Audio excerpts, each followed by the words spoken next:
Everyone, this is Kibo Vlogs, si Filipino actor based here in Kingdom of Saudi Arabia, and welcome back to my channel. Agad-agad gawa tayo ng reaction video sa Jilman compilation. Pero ano itong pinapakalat ninyo na balita na naggamitan ng ang Jilman para sa career?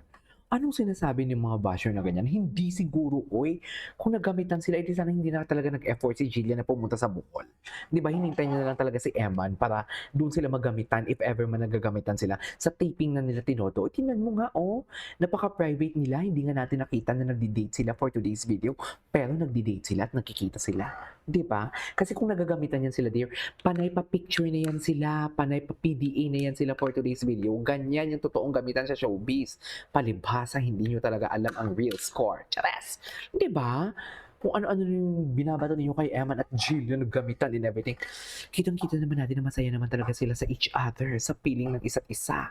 Paano yung Today we gamitan? have Miss Angelo, we have Rahil, we have Jillian, we have myself. Anyways, Syempre, napanood and na we natin have ito kahapon, Eman di ba? Pacquiao. Napanood na natin yung kahapon. Ito si Jillian. Ano naman to? Jilman. Sa likod ng ikaw na version. Sa likod ng ilaw? Tama ba? Ano to?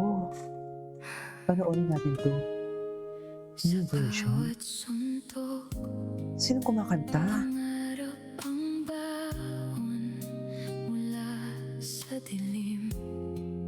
Si Jillian ba yung kumakanta? Pwede panoorin natin si Jillian habang nagpe-perform.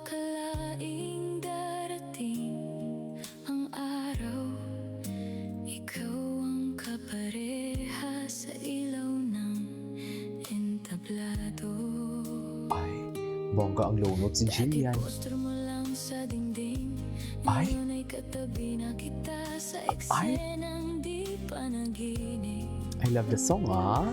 In fairness.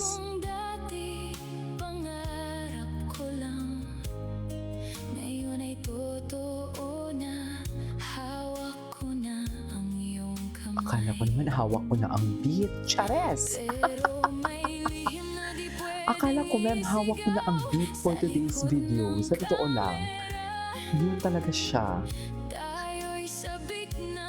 Panoorin natin to. Sinasabi, alam mo kung nagagamitan lang sila para sa career, dapat panay ang labas nila o nagdi-date sila for fan service. Dapat inisip niyo yan bago kayo magbitaw ng mga salita para sa Bard, sa Jilman. Itong mga basher na to hindi nag-iisip, no? Di ba?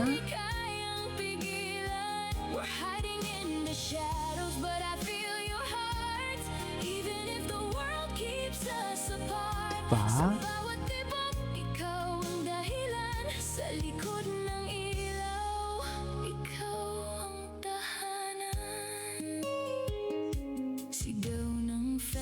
Pangalan mo't akin, kilig Okay nila'y lang. abot hanggang damdamin. Pero di nila alam ang tunay na kwento na sa bawat eksena puso'y seryoso. Pagod sa laban, sugat sa kamao, ikaw ang pahinga, ikaw ang mundo ko. Sa bawat yakap na patago lang, doon ko Dami nararamdaman nanonood sa kanya, in fairness.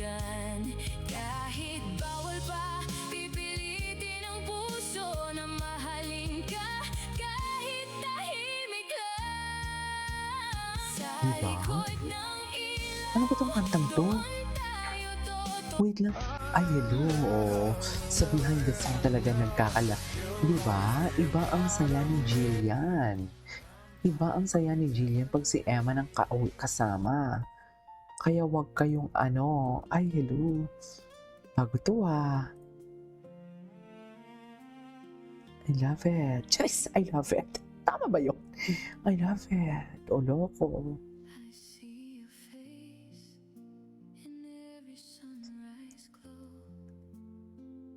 Oh. Emotions away, you feel so close. Every night I whisper your name in the dark, holding on to the beat of your distant heart. I trace your voice through the silence here. In every call I feel you near. Though miles divide what we can't touch, no distance can break this kind of love.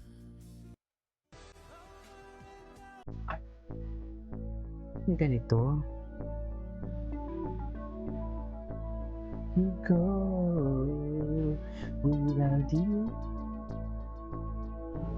Ay. Oh. Ngayon yung sabihin sa akin, oh, di ba? Iba ang saya ni Jillian. Iba talaga ang saya niya. Charez! Aking pag-ibig. Upang, ay, Malayo pa pero malayo na si Eman Bako sa Pacquiao na mapapanood na simula mamaya sa Never Say Die. Pero bago yan, meron muna siyang nakasparring na pinusuan ng netizens. Makichika kay Nelson Canlas. Sparring. Tusayaw, real quick. Yan ang pinusuang latest interaction ni Never Say Die star Jillian Boy. okay. Kung saan sinubok niyang i-jab si Eman Bako sa I-jab. Pacquiao. Taray, sinubok i-jab. Pero imbes I si love it. Eman, si Jillian ang nasaktan. Si Jillian mo ang nasaktan. Bakit naman? Charay. Pero si Eman, re-rest back na ngayong gabi bilang pinakabagong guest sa Never Say Die. Kamusta naman kaya ang experience sa acting ni Eman? Actually, ini-enjoy ko lang yung bawat moments. Minsan kabado, minsan hindi. Minsan preparado, minsan hindi. Sa bawat shooting ko, may natututunan akong bago. Pero di lang daw sa acting mapapalaban ngayon si Eman, pati sa kanyang first ever magazine shoot. All glammed and looking fierce si Eman. Tila ibang mundo man daw para sa kanya ang pinasok mula nang sumubok siya sa showbiz. Grateful naman daw siya sa lahat ng natatanggap na blessings at opportunities. Thankful ako kay Truths. God na lahat ng mga bagay-bagay na to is Yan yung ngayon gusto ko nangyayari kay, nang hindi ko kay inaasahan. Eman eh. Saka Hindi talaga siya gusto ko rin nakakalimot kay God. magpasalamat sa mga sumusuporta sa akin every at time na nagmamahal may, sa akin at sa may pamilya ko. video siya o Inaalay interview daw siya, niya ang lahat ng nagpapasalamat kinatamasa talaga ngayon siya kay God. para sa kanyang mga mahal Sa sa totoo buhay. lang. Mga loved ones ko, siyempre, mga kapatid ko, Love it mga for him. magulang ko, mama, papa Gusto ko. ko dyan. Pero yung Siyempre. camera ko talaga, At pati hindi sa nakikisama for pangarap this video. Ay, Sinong hinahanap mo? bakit ganon? Si Sir Eman, ko na pala yan. Tayo na? Si Sir Tayo na? Emma naman pala. Huwag mo isa Sir si Emma kung gusto mo namang jowa. Charin! Pwede? Ay, ito. Ito siya. Ay, sana Tatlo na rin nila, Chor.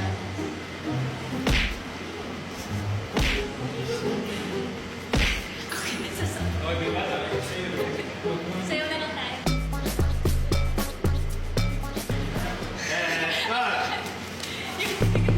Ikuin natin ang maya.